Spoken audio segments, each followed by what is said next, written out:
ये जो फोटो देख रहे हो ना आप मेरी स्क्रीन पे, ये झाग नहीं है, जहर है। और हम इसमें खड़े होकर पूजा कर रहे हैं। मेरी बात को ध्यान से सुनना, यह भावना की बात नहीं है, यह डेटा की बात है। सेंट्रल पोल्यूशन कंट्रोल बोर्ड की रिपोर्ट कहती है कि गंगा के 50 से ज्यादा हिस्से आज भी क्रिटिकली पॉल्यूटेड हैं। हर साल गणेश चतुर्थी के बाद मुंबई की झीलों में प्लास्टर ऑफ पेरिस और केमिकल पेंट से ऑक्सीजन लेवल इतना गिर जाता है कि हजारों मछलियां मर जाती हैं।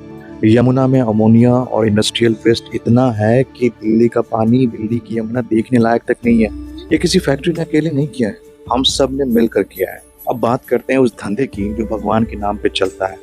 भारत में बाबाओं का धंधा, इनकी जो इकोनॉमी है ना, वो 50,000 करोड़ रुपए से भी ज्यादा की है भाई। यहाँ पैसा कहाँ से आता है? तुम्हारी जेब से, तुम्हारी जमीन से, तुम्हारी माँ की चूड़ियों से, तुम्हारी माँ ने जो सेविंग कर रखी है उससे, तुम्हारी बेटी की पढ़ाई के पैसों से। आशाराम बापू जेल में है, राम रहीम जेल में है, छूटता रहता है, रामपाल जेल में है, नित्यानंद देश छोड़कर भाग गया, लेकिन उनके करोड़ों फॉलोअर्स आज भी कहते हैं साजिश है, बाबा निर्दोष है। यही है असली अंधविश्वास। एविडेंस देखने के बाद भी आंखें बंद रखना। लेकिन रुको, इन लोगों को मूर्ख मत कहो, क्योंकि साइकोलॉजी कहती है कि जब इंसान के पास कंट्रोल नहीं होता है, बीमारी, गरीबी, बेरोजगारी, तो वो किसी ऐसे इंसान के पास चला जाता है जो यकीन दिलाए सब ठीक हो जाएगा। और इसे कहते हैं लोकस कंट्रोल। जब बाहरी दुनिया बेकाबू लगे तो इंसान सुपर नेचुरल में कंट्रोल ढूंढता है, और बाबा लोग यही एक्सप्लॉइट करते हैं। तुम्हारी कमजोरी नहीं, तुम्हारी मजबूरी। और जब लाखों लोग एक साथ एक ही बाबा पर भरोसा करते हैं तो बनता है इको चैम्बर,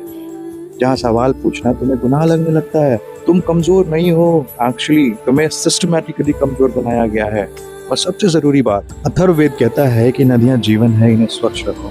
ऋग्वेद में लिखा है प्रकृति की रक्षा करना सबसे बड़ा धर्म है। किसी भी शास्त्र में नहीं लिखा प्लास्टर ऑफ पेरिस की मूर्तियां बनाओ, केमिकल रंग नदी में बहाओ, प्लास्टिक के फूल चढ़ाओ। ये सब किसने कहा? कौन सी किताबें पढ़ के सनातन धर्म बचाने पे लगे हुए हो? और ये बात उन लोगों ने कहा है जिन्हें इससे फायदा होता है, मूर्ति बेचने वालों को, बाबाओं ने, उन राजनेताओं ने जो धर्म के नाम पे वोट मांगते हैं। असली हिंदुत्व, असली इस्लाम, असली सिख सब कहते हैं एक ही बात, प्रकृति की सेवा है, ईश्वर की सेवा है। धर्म को बचाना है ना, तो पहले नदियों को बचाओ। और अगली बार जब कोई बाबा कहे ना कि नदी में ये डालो मोक्ष मिलेगा, तो बाबा से सिर्फ एक सवाल करना, बाबा क्या आपके आश्रम में एसी है? अगर तो आप नदी के किनारे क्यों नहीं रहते हो? सवाल पूछना पाप नहीं है, आंखें बंद रखना पाप है।